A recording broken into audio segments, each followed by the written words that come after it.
আসলে ধনিয়া চাষটা কি বলবো, মানে অনেক রিস্কের একটি ক্রপস। আবার বলা যায় যে এটা অনেক ভালো একটা ক্রপস। এখন আসেন যে রিস্কের ক্রপস কেন হলো বা ভালো ক্রপস কেন হলো। এখন দেখেন, ভালো ক্রপস কোন টাইমটা সেটা আগে জানতে হবে। আপনারা যখন ফেব্রুয়ারি বা জানুয়ারি থেকে ধনিয়াটা বপন শুরু করবেন, বা এই যে আগস্ট থেকে ধনিয়াটা বপন শুরু করবেন, তখন আপনার জন্য ভালো একটা ফসল।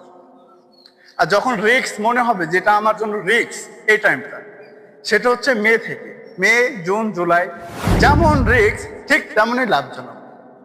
এখানে আসতে পারেন যে ভাই আপনি তো বলছেন যে এটা এই টাইমটা রিস্ক অতিরিক্ত হয়, কিন্তু দেখেন রিস্কের ভিতরেই কিন্তু টাকা। এবার আসেন যে এটা এত পরিমাণ রিস্ক, কিন্তু টাকাটা কেমনে কি? কারণ রিস্কে তো ফসল আমি তৈরি করতে পারবো না, তাহলে টাকাটা কেমনে কি? এখন দেখেন, তৈরি করতে পারবেন না বলে এখানে লাভজনক।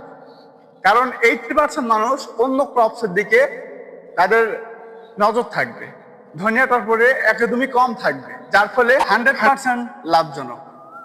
কারণ বাংলাদেশের উদ্যোক্তারা কি করে, যে ফসলটা মানে একটা ফসলের উপর সর্বোচ্চ বেশি ফোকাস করে। কারণ দেখেন, এখন দেখা যাচ্ছে টমেটোর সময় বা টমেটোর সিজনলি, সেই সময় কি করে যে টমেটোটা সর্বোচ্চ দেওয়া হয়, বা বেগুনটা সর্বোচ্চ দেওয়া হয়, বা শসাটা সর্বোচ্চ দেওয়া হয়, করলাটা সর্বোচ্চ দেওয়া হয়। যার ফলে দেখা যাচ্ছে যে এই মাঝখানে মানে ধনিয়ার উপরে ফোকাস করি না বললেই চলে।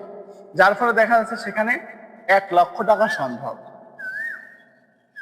ধনিয়াটায় 100%লি 1,00,000 টাকা সম্ভব। কারণ যে এই যে বললাম, আমাদের বাংলাদেশে উদ্যোক্তারা মানে যে ক্রপসটার পরে যে কোনো একটা ক্রপসের পরে সর্বোচ্চ ফোকাস করে। তো আমরা যদি একটু ভিন্ন ভিন্ন ক্রপসের পরে ফোকাস করি, তাহলে দেখা যায় কি প্রত্যেকটা ক্রপসেই লাভজনক হয়। বাংলাদেশের উদ্যোক্তারা তার থেকে একটু ব্যতিক্রম। তারা মনে করে যে এইটা যেহেতু এখন সিজনলি চলছে, এটা আমার সর্বোচ্চ দিতে হবে। সেখানে দেখা যাচ্ছে যে উদ্যোক্তারা সেখানে লস প্রজেক্ট হয়। যার কারণে আমি মনে করি যে ধনিয়াটা সর্বোচ্চ বেস্ট।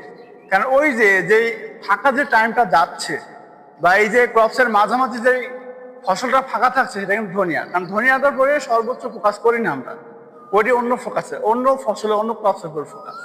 যার ফলে সেখান থেকে 100%লি লাখ টাকা সম্ভব। তাই আমি মনে করি যে ওই টাইমটা বা মে, জুন, জুলাই এই 3 মাসের ভিতরে যদি কেউ ধনিয়া তুলতে পারে, তাহলে তার জন্য লাখ টাকা 100%লি থাকবে ইনশাআল্লাহ।